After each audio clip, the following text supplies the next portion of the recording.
Making a buzz this afternoon, Arizona one step closer to allowing the Bible to be taught in public schools. The House just approved a bill that gives the okay to an elective high school course about the Bible and its role in Western culture. It now moves to the Senate for a vote. Republican Terry Pratt of Tucson sponsored the measure. She says students would benefit from the course because, quote, biblical references are everywhere.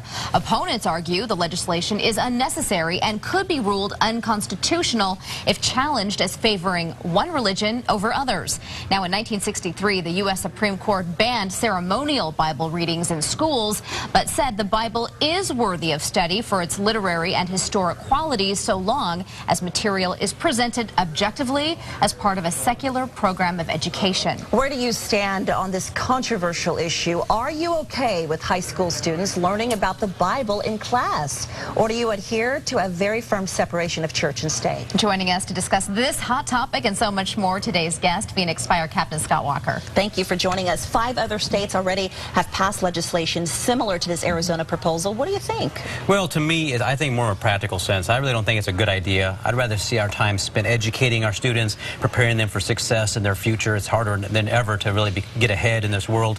You know, if a parent wants to send their child to a private school, a Christian school, a parochial school, and they're going to teach a Bible class in a certain way that parent agrees, I'm all for that. I support that 100%. But I just think in the public schools, it's probably not the best place or best thing we need to be doing right now. Now, a lot of the people who don't want to see it in public schools say, not with my taxpayer dollars. So I'm wondering, what if you offered it in high schools as an elective during summer school, for example, where the parents would have to pay for the course and it wouldn't be tax dollars being used for that? Yeah, I think that probably, help solve that problem, but I do think it just still is open for a lot of problems. Who's going to teach it? What is their philosophy? How are they going to interpret the Bible? Right now, we know there's a lot of religions that believe in the Bible, but they all have their own, version or take on that. So are you going to be happy as a parent if they teach it different than you like? So it just seems like it really opens the door for a lot of trouble, a lot of problems in the public schools. Yeah, and a lot of critics argue, how do you pick one religion over another? I mean, how do you make that the mandate that is the correct religion to teach in this elective class? And many of you sounding off.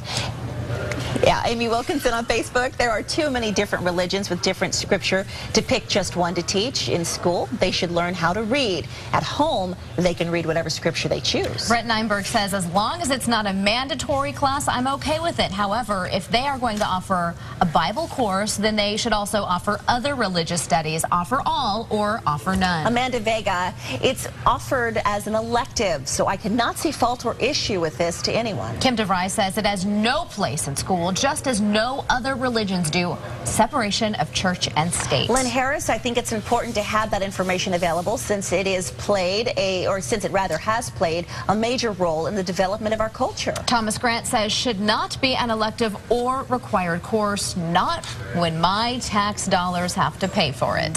So many people agreeing with him, that is for sure. All right, well, next.